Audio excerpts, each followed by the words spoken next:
In the heart of San Francisco's Richmond district, just steps from Golden Gate Park, stands a house of worship that has been part of this community for generations. Today, it stands renewed, a blend of history, faith, and modern design, thanks to the vision of architect Geddes and the dedication of its members. My name is Geddes Ulinskas. I'm a residential architect based in San Francisco and LA. And as a residential architect, it's an honor to be able to work on a house of worship for a community, Congregation Chevra Thilim. Rabbi Shlomo Zaki has led this congregation since 1997. Over time, the community aged and the membership dwindled. The building, while full of history, was in need of a major transformation. We realized that aside from just programming and changing the people who come here, the building needed a major upgrade. Together with Geddes, the congregation began the work.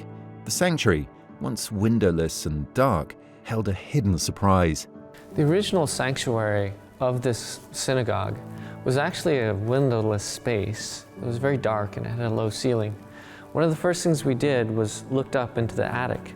And it had a lot of space, and it was traditional warehouse construction with a bow truss and vaulted roof. So as soon as we cut an opening into that roof structure, the light poured in to this space, and what was exposed was a beautiful truss system that we then chose to make part of the aesthetic of the sanctuary.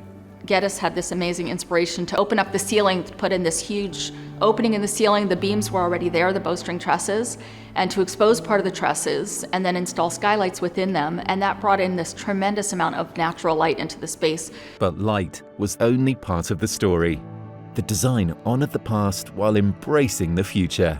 We took the stained glass window that was over the existing entrance.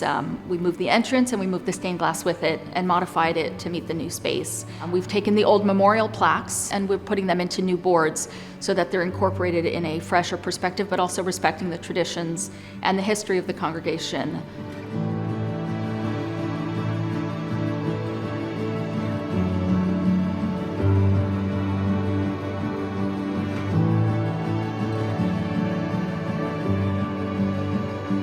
The most prominent feature in this space is the Jerusalem limestone wall.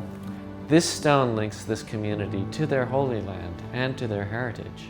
So it's always been a bit of a past and present and future tug that goes on, to not forget those who were here before us and also to make sure that we're preparing for the next generation. For the rabbi and his wife, the work is rooted in tradition, but their focus is on educating the next generation. The space is, not just a sanctuary. In San Francisco in this day and age, education is really our main priority. We want to make sure that we educate the next generation so that they're knowledgeable about their faith and about their heritage. At the rear of the sanctuary space, there's some tall windows that connect into the preschool rooms. And it was important for the sanctuary space to sort of relate to that preschool and the next generation. And it will also allow the children in preschool to always be connected to the worship space. We want to make sure that the kids are comfortable in synagogue, where this is not a kids should be seen and not heard. The kids make noise. If nobody's interrupting the rabbi's sermon, we're not doing our job well. As an architect who works on houses, it's a privilege and an honor to get to work with a family to complete a home. But with a project like this, I'm working with an entire community, and I'm creating a home for dozens and dozens of families. And for us, that is truly a very special event. This is more than architecture. It's a bridge connecting the past to the present and the present to the future. A place where faith, community, and design come together to create a sacred home for generations to come.